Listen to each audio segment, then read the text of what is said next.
Allez les amis, le débrief au stade de la Mosson, vous voyez dans cette zone mixte là où, juste, vous le voyez derrière moi, là, il y a la porte des vestiaires. Porte des vestiaires où se trouvent les Guingampais et les Montpelliérains, puisque c'est le couloir qui amène aux deux vestiaires.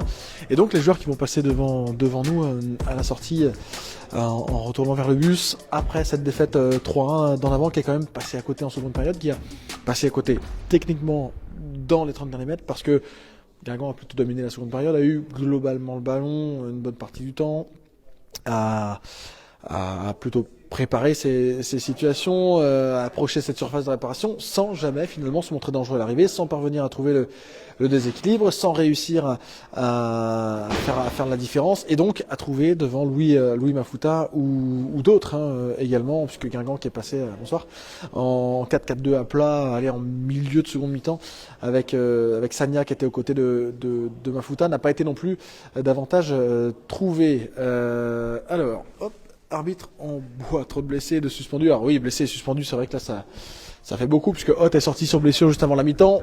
On va prendre des nouvelles auprès de Sylvain Ripoll pour savoir ce qu'il en est, si on a déjà une idée un petit peu du diagnostic, si c'est plutôt inquiétant ou pas. Bon, l'arbitrage, honnêtement, le premier penalty, c'est pas évident. En tout cas, j'ai pas vu d'image, et Pierre non plus, d'image nette indiquant qu'il y avait une main nette de Nahir. En revanche, le deuxième, la faute de Sissoko, bon là on était unanime, elle y est, elle y est, il est en retard sur Yanis Issoufou, pardon. Non, personne. On a eu personne pour l'instant. Donc voilà, la faute elle y est, 3-1, et un Guingamp qui, en deuxième mi-temps, a mis les intentions, c'est vrai, mais dans les 30 derniers mètres, un déchet technique trop important, quand il a fallu décaler notamment Verratti très souvent, quelques ballons dans la profondeur, même chose, de Moncy qui n'a jamais trouvé la bonne carburation non plus finalement, parce que, et c'est pas pour rien d'ailleurs s'il a été décalé sur le côté gauche ensuite pour changer les deux de devant, l'association de devant, et un Johan de Moncy qui s'est retrouvé aussi en difficulté ce soir. Guingamp qui perd donc son premier match de l'année 2026 après 3 victoires consécutives, sans prendre de but, défaite 3-1 ce soir, et bon, évidemment Alexandre Mendy, 2 buts, il a marqué 11 buts pour Guingamp, il en a marqué 11 contre Guingamp désormais, c'est quand même quelque chose d'assez fou, Alexandre Mendy et son histoire avec en avant. Les autres résultats, on a vu Bastia faire 0-0 contre Nancy, donc ça n'avance pas. Laval qui a perdu contre Pau à domicile 1-0. Reims qui est allé gagner à Clermont 1-0, et dans le haut de tableau qui, du coup, je crois, passe devant le Red Star, puisque le Red Star a été accroché à Rodez 1 but partout.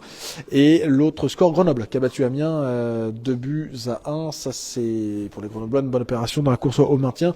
Les 3 du bas n'avancent pas, puisque Bastia a pris 1 point, Laval et Amiens ont perdu.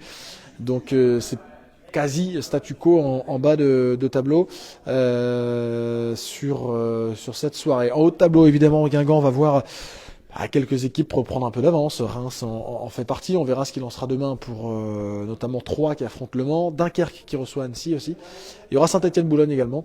Voilà. Mais de toute façon, c'est pas parce que ce soir il y a la défaite 3-1 que tout s'effondre, que tout chavire du côté de Guingamp, qu'il n'y aura plus rien sur la phase retour. Non, il y a eu 3 victoires pour démarrer la phase retour. Il y a un match ce soir, c'est vrai, qui avait bien démarré, qui s'est complètement retourné contre en avant, mais voilà, c'est pas pour ça que Guingamp va s'effondrer non plus sur la durée. Ça va être en revanche un bon test quelque part de se jauger face à 3 équipes là, du haut de tableau sur la série qui arrive, où il faudrait évidemment être beaucoup plus juste, parce que dans l'attitude, Guingamp a plutôt été au rendez-vous ce soir. On n'a pas vu un Guingamp passer au travers dans l'attitude, dans le débauche d'énergie, dans la volonté de défendre. Non. Par contre, c'est vrai qu'offensivement, ça n'a pas pesé assez. Il y a eu quelques erreurs défensives quand même, notamment cette faute de Sissoko. Un but concédé aussi sur coup de pied arrêté, qui aurait peut-être pu être mieux géré. Bon, mais n'oublions pas que le match peut aussi basculer quand il y a l'occasion de 2-0 pour Mafouta et Simon Gapan de Tenbou qui la sort. Voilà, à 2-0 ça aurait peut-être été différent, mais il n'a pas mise. Mafouta qui avait ouvert le score un tout petit peu avant, qui du coup conforte aussi sa place de meilleur buteur du championnat, 11 buts pour lui. Mais un Guingamp qui ce soir effectivement voit sa série freinée, et puis voilà, coup d'arrêt pour les hommes de Sylvain Ripoll, dont on attend d'ailleurs le passage ici en zone mixte. Sylvain Ripoll et ses joueurs qui vont passer obligatoirement par ici pour regagner le bus. Donc on est sûr d'avoir quand même sans doute quelques réponses ce soir. Hop là, à notre micro après cette défaite à Montpellier. On attend que ça bouge. Ouais, pour l'instant c'est pas le cas. Donc à Montpellier. Revenons aussi, oui, sur notamment le rôle des ailiers. On a vu encore Hott. Alors, je trouvais plus enjambé, plus dynamique peut-être aujourd'hui dans l'aspect offensif parce qu'il avait beaucoup donné, comme Zania d'ailleurs défensivement face à 3. Aujourd'hui, offensivement sur la première période, il y a peut-être un peu plus aussi d'énergie, de fougue, mais c'est blessé juste avant la mi-temps. Amadou Sagna a tenté par un coup aussi. Jérémy Hachi également, sauf qu'en seconde période, il a quasiment jamais été servi dans les bonnes conditions. Jérémy Hachi, très souvent des ballons filés en touche, c'était trop profond. Et sa justesse technique a vraiment fait défaut sur toute la seconde période pour espérer revenir au score. Et conséquence de tout ça, Guingamp est resté derrière et puis a fini par prendre le troisième but en plus.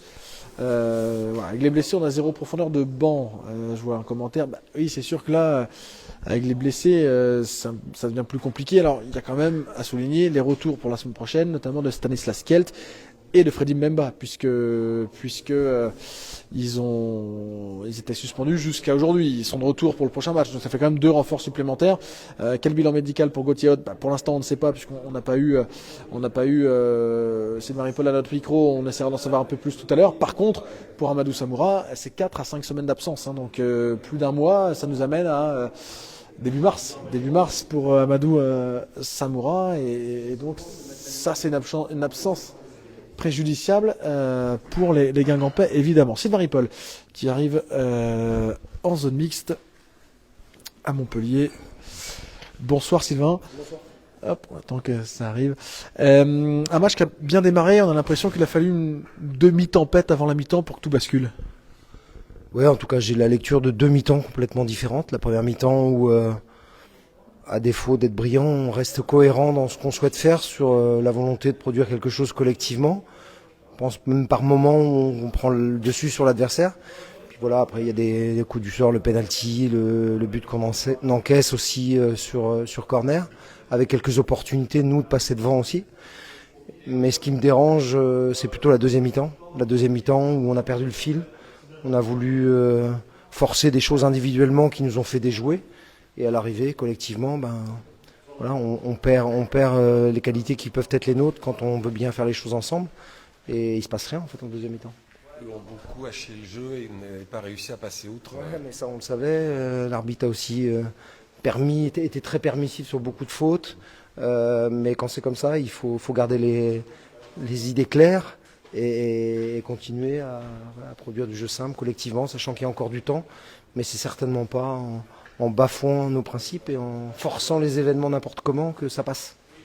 Contre un adversaire qu'on sentait prenable en plus, relativement fragile en deuxième mi-temps, je trouvais. Ouais, mais je vous dis, on n'a pas été suffisamment dans le déséquilibre collectif comme on peut l'être d'habitude, en tout cas dans nos bonnes périodes. On a plus vu des joueurs prendre des initiatives individuelles qui n'avaient pas lieu d'être, avec une multiplication des touches de balle, des choses forcées qui font que l'adversaire finalement a été conforté dans sa façon de défendre. Qu'est-ce que tu attendais du passage en 4-4-2 à plat avec Sagna Mafuta sur la deuxième partie de la seconde période? On a voulu mettre beaucoup plus de présence là-haut avec cette possibilité d'avoir 2 attaquants, de garder 2 joueurs en soutien et 2 joueurs beaucoup plus larges. Mais pour ça, il aurait fallu qu'on s'y prenne différemment. C'est ce que j'expliquais tout à l'heure. Dès l'instant où ça devient des idées individuelles et plus une recherche collective du déséquilibre, tout ça fonctionne beaucoup moins, bien évidemment. Pourquoi après 3 matchs très réussis, celui-là les moins? On veut toujours tout expliquer. Moi, j'aurais aimé aussi que ce soit différent, les joueurs probablement aussi. Mais on a l'exemple d'une mi-temps à ne pas reproduire. Vous avez manqué des cartouches à la fin aussi. On imagine que Mbemba et Samoura auraient été précieux pour... Oui, on s'en doute. Maintenant, la période, elle est comme elle est. On subit beaucoup de blessures, beaucoup d'avertissements, beaucoup de rouges. Et c'est une période qui est un peu comme ça. Et il est vrai qu'il y avait des options qu'on avait il y a encore quelques jours qu'on n'a plus.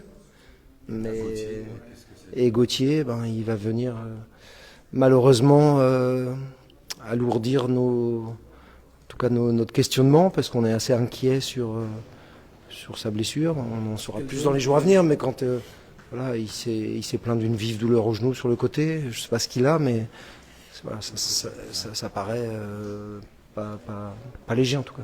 La faute elle paraît pas très violente, enfin, il est repris par derrière, mais... Ouais, mais il n'y a pas besoin de violence certainement pour parfois donner des blessures emmerdantes. Je pense que celle-là doit l'être. Maintenant, je vous dis, j'attends d'en savoir plus pour avoir un avis plus précis. Un point positif quand même qui se répète là en 2026, c'est 3 buts marqués sur coup de pied arrêté. Là sur les 4 derniers matchs, ça c'est quelque chose de nouveau aussi dans ce Guingamp-là. Ouais, mais on en a pris 3 sur coup de pied arrêté aussi, dont 2 pénaltys. Donc si on veut que ça penche du bon côté, il faudra être meilleur pour nous, mais pas en concéder aussi autant. Maintenant, oui, on a cette arme, on est plus précis actuellement, autant dans la qualité de la frappe que dans le poids à l'arrivée. Même si ça a peut-être manqué un peu de variété sur certains coups de pied arrêtés ce soir, sur la durée du match. Ouais, enfin, en première mi-temps, j'ai pas trouvé. En deuxième mi-temps, je vous dis, je pense qu'on a fait les choses à l'envers de façon globale. Oui, il y a 2 coups français. La tête de Naïr en deuxième. Merci Sylvain, bonne soirée. Entraîneur guingampais, donc après cette défaite, et donc des nouvelles pas rassurantes de Gauthier Hoth. Alors, pas de précision parce que c'est encore trop tôt pour en avoir vraiment, mais on sent quand même dans son discours à Sylvain Ripoll que on peut s'attendre à une absence de quelques semaines et donc de quelques matchs pour l'ailier d'en avant, qui a distribué ce soir sa 4e passe décisive de la saison en Ligue 2, 5e toute compétition confondue, puisqu'il en avait aussi offert une à Tanguy Ailé à Locminé en Coupe de France. Voilà, c'est un Guingamp qui est quand même pas épargné ces derniers temps, que ce soit par les suspensions, même si les suspensions c'est entre guillemets de la faute des Guingampais aussi de s'être exposés, mais par les blessures, ça c'est évidemment plus embêtant, surtout quand ce sont des blessures qui dépassent les 2 semaines. Voilà, quand on est sur du 4-5 semaines, ça devient plus embêtant. Quand c'est pour jusqu'à la fin de la saison pour Darlene Landu et Amine Emia, c'est encore plus embêtant. Voilà, c'est pas un signe positif ce soir. Et puis on l'a dit ce soir, beaucoup de cartons. Les 4 défenseurs d'en avant ont été avertis, plus Jérémy Hachi. Donc 5 jaunes aussi concédés ce soir. En sachant que Donatien Gomis sera suspendu à Dunkerque la semaine prochaine. Donc voilà, on va aussi devoir composer sans d'autres forces vives, même si on l'a dit, Freddy Mbemba sera de retour, Stanislas Kielt également. Devant Joie, oui, Babette, il y avait largement la place. Oui, quand on voit les 40 premières minutes, où Guingamp concède une occasion de Mendy, mais parvient ensuite à ouvrir le score, parvient à se créer la balle de 2-0, l'occasion du 2-0, concède rien autre que l'occasion de Mendy jusqu'à la 42e. On voit un Guingamp, et ce que je disais d'ailleurs dans le commentaire du match, qui maîtrisait plutôt les événements, qui était dans la débauche d'énergie, dans la volonté d'anticiper les courses, les ballons, de proposer aussi beaucoup de courses, vraiment dans son match, vraiment concerné, concentré, appliqué. Et puis il a fallu d'une demi-tempête en fait. Il y a eu une occasion pour Mendy, ça a débouché sur un corner, but, et puis le ballon qui est très vite revenu dans la surface, quelques minutes plus tard avec ce penalty, but encore, et tout ça en l'espace de à peine 10 minutes, puisque c'est 42e, puis 45 plus 7 pour le penalty, même 10 minutes. Demi-tempête sans qu'il y ait non plus une foudre énorme à s'abattre sur le but d'Ortola. Et pourtant, on a vu un Guingamp craquer assez nettement, craquer en tout cas à 2 reprises sur ces 2 séquences. Gauthier Hoth qui arrive en béquille, on va prendre de ses nouvelles quand même. On verra. Ouais, Gauthier Hoth qui est pas en forme évidemment après cette blessure ce soir, et donc les pépins qui s'accumulent du côté d'en avant. Défaite 3-1 ce soir à Montpellier. La semaine prochaine, ce sera un déplacement à Dunkerque. Il y a beaucoup de zones mixtes, on en parlait en venant, qui sont très bien à l'extérieur parce que les joueurs sont obligés de passer par là. C'est le seul chemin pour sortir. Ça, c'est très agréable parce que du coup, les zones mixtes là à l'extérieur, on voit tout le monde passer. Alors, les joueurs s'arrêtent ou non, on les sollicite ou non. Parfois, on est déjà avec un autre joueur, donc on peut pas appeler tout le monde, bien sûr. Mais c'est pas le but d'avoir tout le monde non plus. Mais c'est vrai que c'est agréable là, parce que on a un peu l'embarras du choix quand même sur cette fin de soirée comme ça, pour aller chercher quelques réactions, gratter les réactions des Guingampais. ça laisse un goût amer, hein. C'est vrai, ce soir, entre la défaite, tous les cartons encore concédés, la blessure de Gauthier qu'on a vu sortir en boitant sérieusement, oui, ça fait beaucoup. On va voir si on peut obtenir une réaction. Est-ce qu'on peut t'arrêter une petite seconde, Dylan? Louiser, le capitaine d'en avant, ici à Montpellier. J'attends que les collègues arrivent. Dylan, c'est un match que vous avez bien emmanché au départ. Il y a cette ouverture du score, il y a une maîtrise pendant 40 minutes. Et puis on a l'impression qu'il suffit d'un tout petit temps creux pour que tout bascule. Ouais, tout à fait. On avait des objectifs pour rentrer dans ce match-là. On avait un plan de jeu très clair. Première mi-temps, c'est plutôt bien passé. On arrive à ouvrir le score sur un coup de pied arrêté. On savait que avec les armes qu'on a, c'est du plus. Après, comment dire, si on se prend 2 coups de pied arrêtés aussi, un corner où malheureusement on lâche un marquage et après un penalty aussi. Donc voilà, c'est dur. Après, on revient en deuxième mi-temps avec des intentions, mais on se désorganise et ça se passe pas du tout comme prévu. Qu'est-ce qui fait que ça se désorganise justement, alors que sur les 3 derniers matchs, on avait vu un Guingamp plutôt constant et consistant sur la durée? Le fait d'être mené au score, tout simplement, je pense. Je pense qu'on a voulu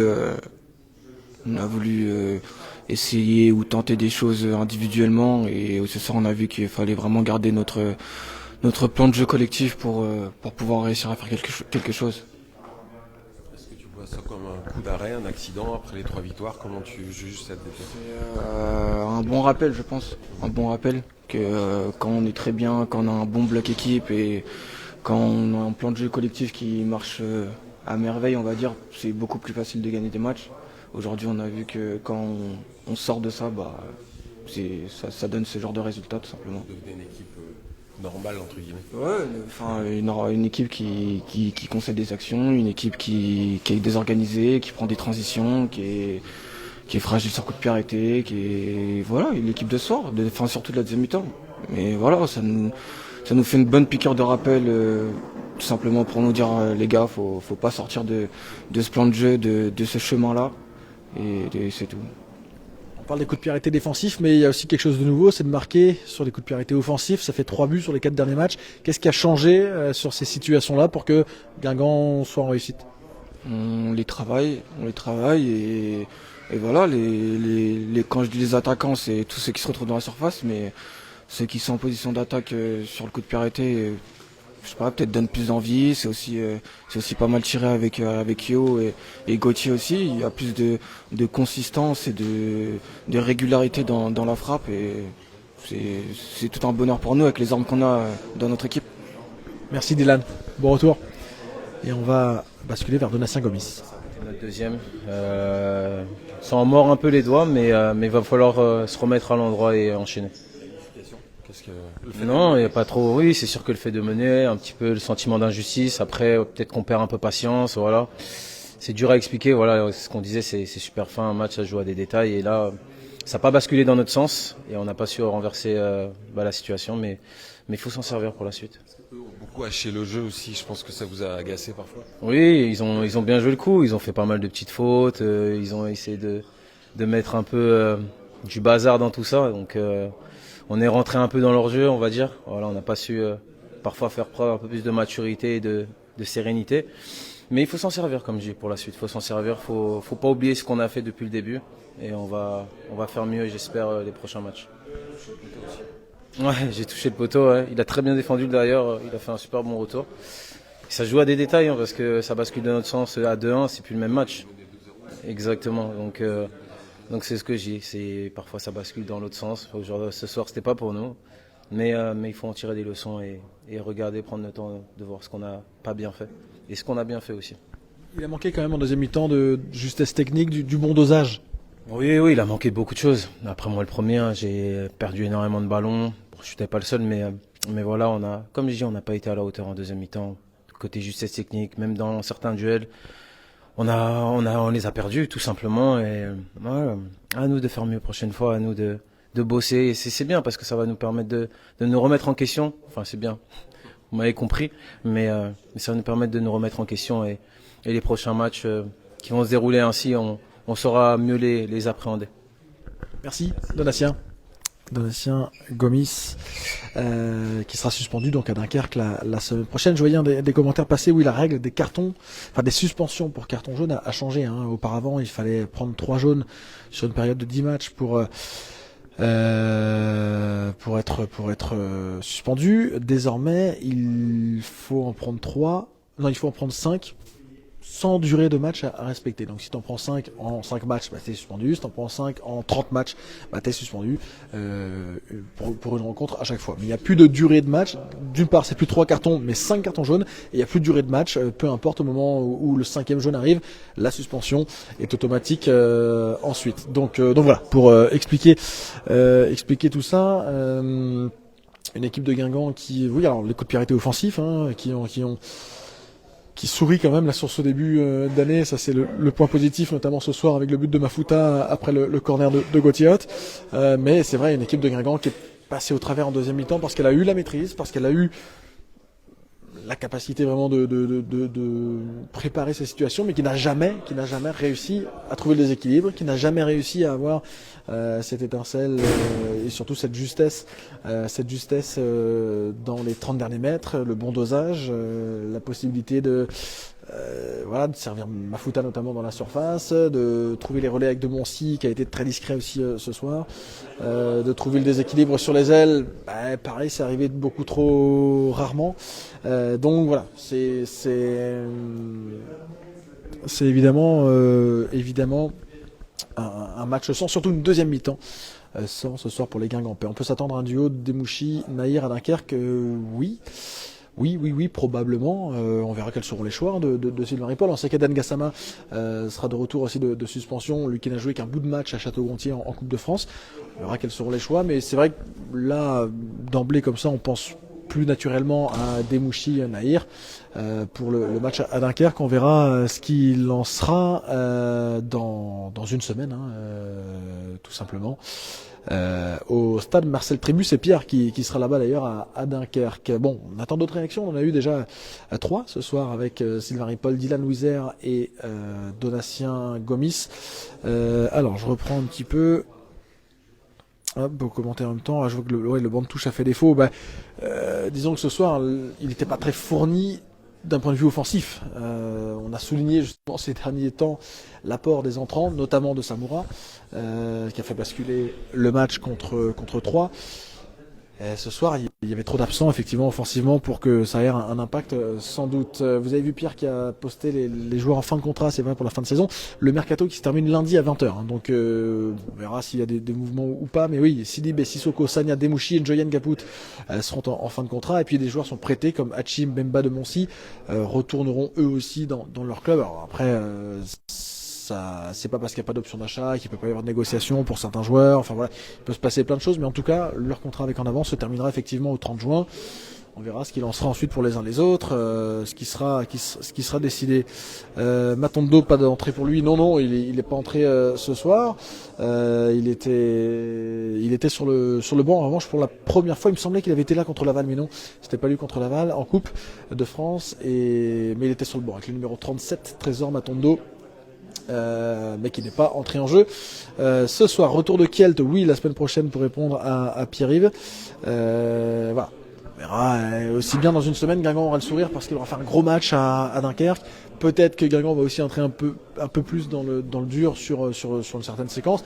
On verra, mais pour que Guingamp retrouve ce qui a fait sa force, le visage en tout cas d'en avant des 3 derniers matchs, il faudra retrouver beaucoup plus effectivement de justesse, une équipe beaucoup plus organisée, beaucoup plus appliquée, alors non pas scolaire, mais qui respecte davantage les principes comme l'a souligné Sylvain Ripoll, parce que c'est vrai qu'en deuxième mi-temps, on a l'impression que Guingamp aurait pu jouer beaucoup plus longtemps sans qu'il ne se passe grand-chose, puisque tout était trop brouillon, avec jamais le bon dosage, jamais le bon dosage, jamais les bons mouvements, surtout les bonnes passes dans les bons intervalles, etc. Donc Guingamp s'est heurté à ces difficultés tout au long de la seconde période, jusqu'à concéder donc ce 3e but et ce doublé d'Alexandre Mendy sur penalty ici à la Mosson. Oui, la suspension de Kelt, c'est parce qu'il avait fait des paris sportifs quand il était à Concarneau. Gassama aussi en avait fait quand il était déjà à Guingamp, et ils n'ont pas le droit d'en faire. Alors Kelt apparemment n'était pas au courant de l'histoire quand il était à Concarneau, pas au courant qu'il n'avait pas le droit. Voilà. Bon, c'est quelque chose maintenant qui est derrière lui, c'est fait, mais il a été suspendu comme Gassama pour paris sportifs et sera de retour donc la semaine prochaine. Je regarde si ça bouge un petit peu. Ça va commencer certainement ça va continuer certainement aussi à bouger. Peut-être qu'on aura d'autres joueurs à notre micro, comme alors j'ai vu Louis Mafuta sortir, je l'ai vu retourner au vestiaire et je crois pas qu'il soit ressorti, donc peut-être qu'on arrivera aussi à l'arrêter un petit instant. Le buteur d'en avant. Il nous reste qui? Il nous reste qui n'ai-je pas vu? Souhaib Nahir, Khalidou Sidibé, voilà, il y a encore d'autres joueurs. Johan de Moncy sorti tête basse là tout à l'heure. Bon, on va certainement avoir encore une réaction, voire deux, ce soir, ici à la Mosson, après cette défaite d'en avant, et donc ce retour à une grise mine, on va dire, après ce revers. Hop là, voilà, ici à Montpellier. Alors, je regarde, j'essaie de voir en même temps vos commentaires. Hop. Est-ce qu'on peut t'arrêter une petite seconde? Non. Ça va, tu boites, c'est pas trop... Ouais, Sohaib Nahir en difficulté un petit peu, en train de boiter ce soir. On espère qu'il n'y aura pas de blessés supplémentaires dans cette soirée encore. Après, Gauthier Hoth, qu'on rappelle qu'on a vu sortir avec des béquilles et dont on n'a pas eu des nouvelles rassurantes du coach. On va prendre la réaction Montpellier-Rennes d'Everson Junior. Chercher ce match référence. Est-ce que tu as le sentiment ce soir d'avoir réussi peut-être Je pense que collectivement, on a réussi un match référence pour nous parce que c'était un match compliqué face à une équipe très disciplinée qui mettait beaucoup d'impact. Je pense que surtout le scénario du match, il a fait en sorte que ça fasse ressortir un peu nos valeurs et ce qu'on voulait mettre en place en tant que groupe, en tant que collectif, l'état d'esprit, la combativité, la persévérance, être mené 1-0 et pouvoir renverser une équipe de Guingamp et gagner 3-1 avec la manière, avec beaucoup de cœur, beaucoup d'efforts. Je pense que c'est ça qu'on va retenir. Comment vous avez réussi à enchaîner dans l'état d'esprit justement après Bastia, où on vous avait déjà vu capable de répondre aux défis de Bastia, alors que vous n'arriviez pas à le faire depuis des mois? Je pense que ça a été une alerte déjà de la part du coach et aussi une prise de conscience de la part du groupe, en passant par l'intermédiaire des cadres qui aussi nous ont donné beaucoup de conseils, de redirection, j'ai envie de dire. Et je pense que ça a aidé tout le monde. Et aussi, c'était une certaine réalité, surtout par rapport au classement, par rapport à la série, au contexte. C'est pas comme si on sortait de 6 mois où on était flamboyant. On a eu beaucoup d'irrégularités.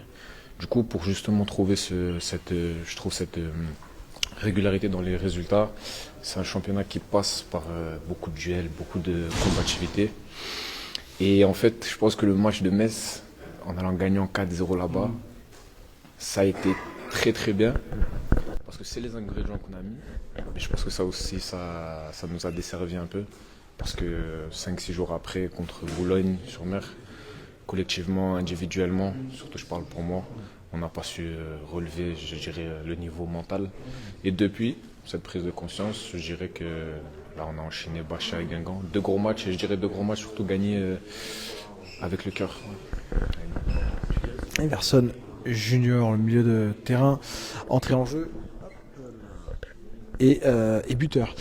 Ce soir, premier buteur montpelliérain, auteur de l'égalisation donc à la 42e. Je reviens vers là parce que bon, ça va sans doute bouger assez vite là du côté de Guingamp, puisque derrière il faut retourner à l'aéroport pour prendre l'avion et retourner en Bretagne dès ce soir. Bon, faut pas tout jeter non plus, faut pas voir le verre à moitié vide dès qu'il y a une défaite, à moitié plein dès qu'il y a une victoire. Mais c'est sûr que c'est un coup d'arrêt ce soir. Est-ce qu'on peut t'arrêter une petite seconde? Non, pas ce soir. Bon, il n'y a pas de souci. Salut. Voilà, bon, on a quelques joueurs là qui s'en vont. Il en reste encore. Hein. Je crois qu'il en reste. Enfin, je crois, c'est même sûr qu'il en reste quelques-uns encore au vestiaire. Peut-être aura-t-on une dernière réaction au micro d'Alain Guingampais ce soir ici en zone mixte. Après cette défaite à Montpellier qui décidément ne réussit pas à Guingamp, en tout cas ici. Guingamp avait gagné le match aller 1-0, mais ici Guingamp n'a gagné qu'une seule fois, c'était en 97 en Ligue 1, 3-2, et une seule fois je crois que c'était le 14e match ici à Montpellier dans ces eaux-là, donc une seule victoire. C'est pas une terre propice aux victoires d'en avant. Hop, ici, alors j'ai les notifs qui tombent, voilà, les notifications qui envahissent l'écran. Alors, gagné, oui, avec 2 pénaux. Oui, ils ont gagné avec 2 pénaltys, Montpellier, mais ils les ont provoqués, ils ont été capables aussi de ne pas concéder d'autres buts, et de faire mal au moment où Guingamp a un peu flanché. Donc voilà, Guingamp aurait gagné avec 2 pénaux ce soir, on aurait dit c'est fabuleux, c'est fantastique. Bon, ils l'ont fait les Montpelliérains, c'est vrai que c'est pas une victoire 3-1 avec 3 buts dans le jeu, etc. Mais c'est un Montpellier qui a su être, sans être sensationnel, qui a su être plutôt clinique sur ses occasions et qui surtout, sur ces occasions, sur ces situations, a réussi à faire basculer les choses de son côté en obtenant 2 pénaltys. Puis les 2 pénaux sont très bien tirés en plus par Mendy. Donc voilà, on n'a laissé aucune chance à Adrian Ortola sur ces 2 coups-là. L'ancien d'en avant. Je regarde si ça bouge encore un petit peu. Pour l'instant non. Mais voilà, en tout cas, ça devrait arriver encore pour au moins une réaction, je pense. Ce soir, Mafuta toujours en tête du classement des buteurs, oui, et j'ai envie de dire plus que jamais parce que il est à 11 buts désormais, et comme Ben Taïeb, le deuxième meilleur buteur, n'a pas joué, il est à 9 buts Ben Taïeb, le Troyen, puisqu'il joue demain les stacks, et bien du coup il prend un peu plus d'avance Mafuta, et je crois qu'on a le Ruténois Ibrahima Baldé, l'attaquant de Rodez, qui est à 9 aussi de mémoire, puisqu'il a marqué ce soir contre le Red Star. Donc voilà, on a une petite bagarre là, dans le haut de tableau du classement des buteurs pour prendre la première place, et pour l'instant c'est Louis Mafuta qui est là avec 11 buts. On rappelle que son record en Ligue 2 c'est 15, 15 lors de la saison 2023-2024 avec Amiens, 2022-2023 avec Quevilly-Rouen, je crois son record, 15 buts, voilà, c'est l'un ou l'autre. En tout cas, il n'a jamais été au-dessus de 15, là il est à 11, il reste encore pas mal de matchs, donc pourquoi pas aller chercher un petit peu plus dans cette saison et dans ce classement des buteurs, même si évidemment c'est le collectif qui prime, c'est l'intérêt général d'en avance, et voilà. Mais bon, c'est toujours bien d'avoir un buteur, ça sort un peu de l'ordinaire, d'avoir aussi tout ça. Alors Pierre m'envoie les stats, ouais, j'en ai parlé tout à l'heure, 11 buts en 17 matchs, Mendy contre Guingamp, et 11 buts en 52 matchs pour Guingamp, donc c'est absolument incroyable. Il a marqué autant de buts pour que contre Guingamp en jouant 35 matchs de plus avec Guingamp, c'est assez incroyable. Voilà, il a des stats assez folles contre Guingamp. C'est l'équipe qu'il a le plus souvent affronté aussi, 17 fois. Mais au-delà de ça, c'est surtout sa proie préférée avec 11 buts. Avant le match, c'était 9 comme contre Bastia. Désormais, c'est 9 Bastia, 11 Guingamp. 11 pour Guingamp et 11 contre Guingamp. Donc voilà, c'est un peu le bourreau des Guingampais. Il avait déjà marqué 2 fois la saison passée à Aroudourou, puisque en Coupe de France et en championnat avec Caen, il n'avait pas marqué au match retour de championnat, mais voilà, il a l'habitude de scorer contre en avant. Alexandre Mendy, qu'on n'a pas vu passer, d'ailleurs, si on le voit passer, on pourra l'arrêter, mais bon, pour l'instant, on l'a pas vu passer dans cette zone mixte. Je suis pas sûr que tous les Montpelliérains passent. Les Guingampais, oui, parce que c'est le chemin pour retourner au bus, mais côté Montpelliérain, il y a peut-être d'autres portes pour s'échapper du stade de la Mosson. Mondial 98, hein, attention, c'est quand même pas rien d'ailleurs. Avec des petits jardins, vous voyez juste derrière moi là, hop, qui relie les différents espaces ici au stade. Et pour retour, avec les caisses, là on est bien chargé. Antoine, chargé de communication, qui ramène quelques caisses aussi pour aider l'intendance, qui ramène quelques caisses au bus. Caisse de matériel. Il reste un peu de monde dans le vestiaire. Il reste à quelques joueurs. Plus grand chose, plus grand monde. Bon, peut-être que certains aussi sont passés pendant qu'on était à prendre des réactions, qu'on les a pas forcément vues. On a eu trois réactions quand même ce soir. Bon, on attend encore 2-3 minutes et puis avant de raccrocher, voilà, un Guingamp qui est passé à côté en deuxième mi-temps, mais tout n'est pas à jeter non plus sur tout ce qui a été fait ces derniers temps. Il faudra essayer de rebondir assez vite, mais voilà, livrer des prestations bien meilleures que la seconde période qui a été trop brouillonne, trop terne, trop ou pas assez en fait, pas assez bonne, pas assez juste, pas assez appliquée, et donc qui n'a pas permis à Guingamp tout simplement d'aller chercher l'égalisation avant qu'il y ait ce troisième but de Montpellier. 7e toujours les Guingampais au classement. Ce qui compte surtout, c'est l'écart de points qu'il peut y avoir avec le top 5, puisque ça reste l'ambition d'en avant, d'accrocher le top 5, et c'est surtout ça qui compte, cet écart de points. Il faudra attendre demain pour en savoir davantage, puisque la plupart des équipes devant jouent demain. Il n'y a que le Red Star qui a joué ce soir, oui. Tous les autres jouent demain, donc voilà, on en saura davantage demain avec les 3 matchs: Saint-Etienne, Boulogne, Troyes, Le Mans et Dunkerque, Annecy. Non, il y a Reims aussi qui a joué, qui a gagné d'ailleurs du côté de Clermont, 1-0 dans un match qui s'est très vite déroulé à 10 contre 10. Bon, on va se quitter là, je crois qu'on n'aura pas d'autres réactions ce soir. Ça sonne bien creux dans la zone mixte d'un coup. Voilà, on va se quitter là, on se retrouve très vite pour des petits contenus à droite à gauche là sur la Guingampès dès qu'on raccroche d'ailleurs. Et puis dans la semaine bien sûr, il y aura en avant-match jeudi 19h avant le déplacement à Dunkerque de vendredi. C'est Pierre qui sera au stade Marcel Tribut. Et puis d'ici là, passez quand même une bonne soirée et un bon week-end. Ciao.